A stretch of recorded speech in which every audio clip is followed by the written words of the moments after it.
Hi everybody, my name is Jessica Holyfield and I'm a professional dance choreographer and dance educator based out of the southeast of the United States, and we're here to take a look at From20 and his track Bad Revenge. We got the music video, a super short performance video, and an even shorter dance practice. I really dig the format, if I'm being honest. This is the second time I'm encountering it where the dance practice and the performance video really only has like moments within the track that have dance to it and not the entirety of it, which is really interesting. So I'm looking forward to seeing if this is what happens on most of his tracks or if it's just on the two that I've encountered in this way. I'm ready. I hope you are. Let's watch.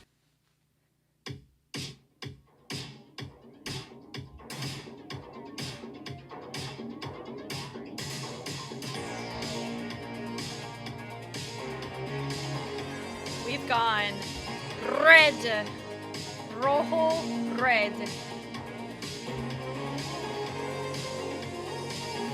I did it for love. Something good, something bad. I did it. Won't forget, can't regret. How did it?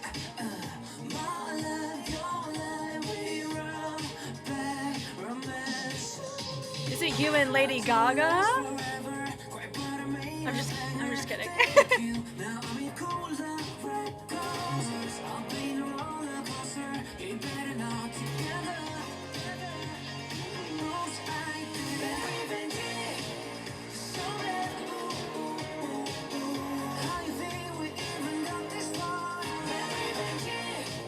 Bad Revenge, like the Korean pronunciation? Bad Revenge. Just kidding. Okay, Revenge.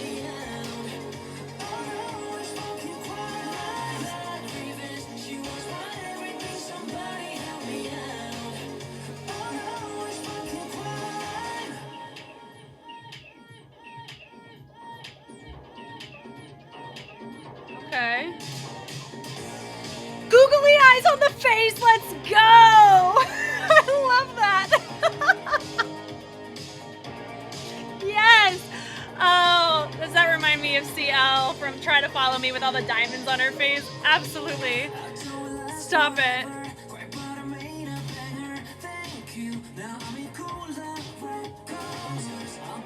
A gun? What are we gonna do with that? That's like super illegal. In Korea.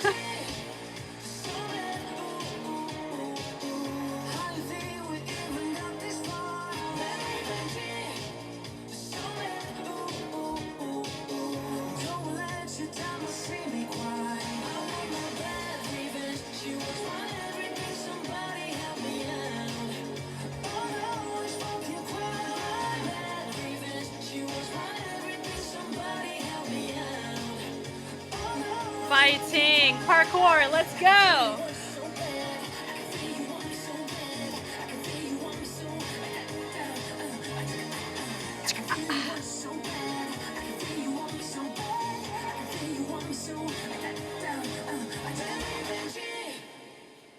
Bad Revenge. Oh man, how fun. What's that? Who choreographed it? Is it the same? Did Taejun? No, different choreography, but Taejun, who choreographed Eye Candy, is one of the dancers. Hwan Yu. Okay, so Taejun and Taejung. We gotta remember them. Got it. Okay, moving on. We got a performance video that's a whopping minute 18. I am here for it, though. Love it. Love it. Give us all the good parts. Let's go.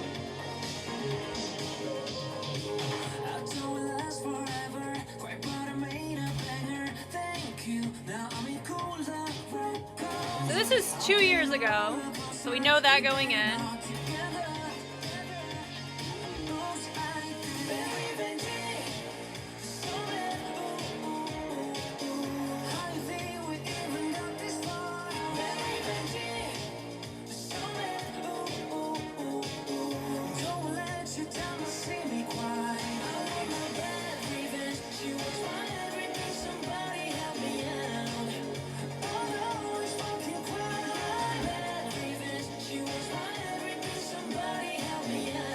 Okay, so it looks like we're dealing with, we live in the land of torso restriction, but most idols encounter that in the beginning of their journey, especially.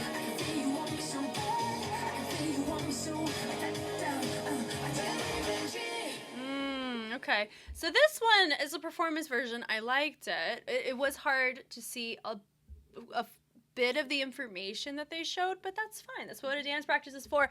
49 seconds of it. Let's go.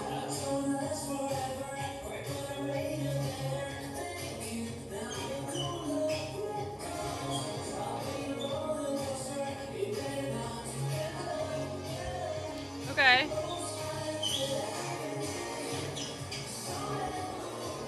He has way more chest on that there than in that performance video. Could be because you're wearing comfortable clothing, you're in a familiar space. That was nice.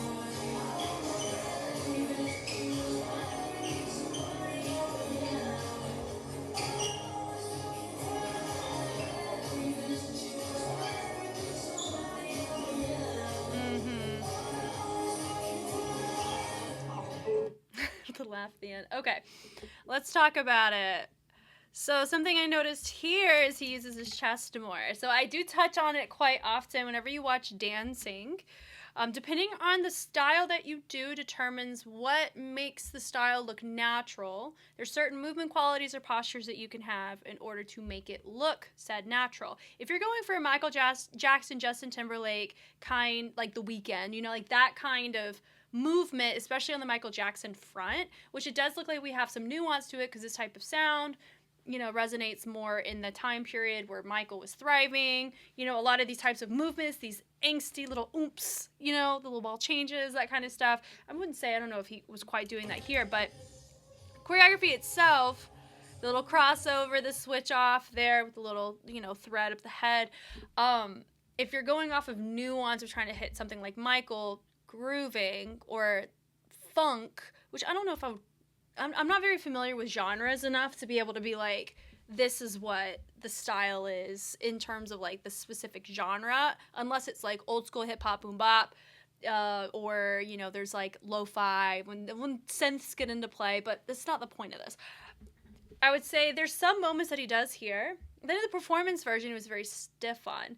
And when you look at context of the move done to the type of sound that he's doing it on, that's where you can kind of gander, okay, what's going to make it look like he matches the music? That's what musicality is connection between movement and music. He connects it much more here in the dance practice.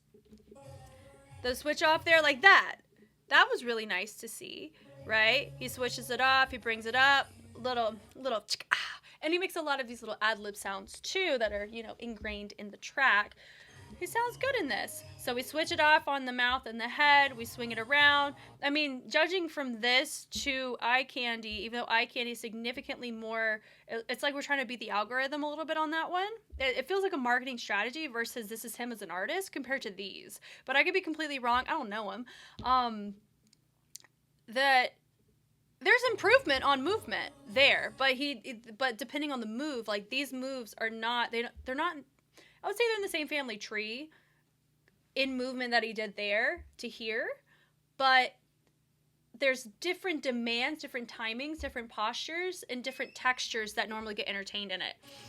The switch off there, we open it up. The switch off is fun. I don't mind that. That's fun. The little knock on the head. We go, oops, we cross uncross. We drop it down. We hop it. We hit it out in. Punch is nice. We open it up. Come on, chest. Come on, chest. I saw that. Now let's see if I just missed it here. Right? Oh, it's there. Just the camera didn't clock it to where we can see it. Got it. So that's on me. So sorry. Anyway, nails it there. Glad we got to see it. That's good. We like to see that because a lot of times singers, the first thing that goes away is their chest. And if you're going to do a concept that requires groove, which we've already touched on in other, you know, videos, you need to have groove or you need to modify X, Y, Z in order to make that happen. In order for it to be authentic. It's about genuinity and authenticity, especially in this day and age. We care about artists being real. And so that's something that I'm very curious about. What is his intention as an artist? I can tell you there's some tracks that I prefer of his over others so far, But I don't know if that's just because it's my preference of sound or if it's because he has more genuinity and investment as an artist there compared to we're doing this concept because we know this will sell better in the market. Because, you know, I have no idea. No idea. Calls for a fun discussion, right? So I like the tension there, the punch out of it's nice. Come on, chest, little body roll is nice. The wave is fun. I like the trio of that with the arms. They just do a good job supporting on this. The pull down is fine. The accent in, they pull, little chest, do a nice little knock. Catering the weight mostly onto the left side with the knee and the snap happening. So that's pretty polyrhythmic on timings. He has a fun moment in center. We scoop it out in. I like the mirror because it allows me to see what's going on with the lower body. We have a little scoop happening. We switch it off. We turn. He's a little bit more on the stiffer side in this section whenever we're doing like not fixed points, but low-key isolations in the extremities. We're more susceptible to that. And because this type of sound has this type of accent to it where it makes your body want to have a groove or a pocket in it and we over isolate, that's where a potential disconnect can take place. Now remember, I'm one opinion of like 15,000. Don't take my word for it, but those can be some things as to why if somebody watches this and they're like, I like it, but there's some moments that feel a bit awkward to me and I don't know why. That could be why. I don't know why. It's all subjective at the end of the day. Anyway, so I like the switch off on the arms and we go and we trace it around, we open it up. We snap it. He sends it high-low. I like that it made it look like he was controlling the dancers a little bit there. That was cool. He does a little turn. They do a little, little moment shampoo on the head. Head goes up. Sorry, the camera goes up. Boom, we're done. I dig the fact that our dance practices really aren't like full-fledged dance practices. They're just excerpts. I don't hate that. I think that's a low-key vibe if you ask me. I want to hear from y'all what you think about this one. For me, I didn't mind it. It sounds pretty cool. There was some little grammar things here and there, but that doesn't bother me nearly as much. It actually makes me feel very reminiscent of the Gen 2 side, specifically Beast, which I find to be nostalgic, but I'm a Gen 2 head, which is what makes this, enjoyable. And I like the sound in particular. And I like how they, vamped it to match his vocals. I think his vocals work well for this genre. And so it makes me intrigued on, as we continue to play catch up to get to his most recent works, what are we navigating with there? I think it'll be fun. I'm Jess, and I'll catch you guys on the flip side. Bye.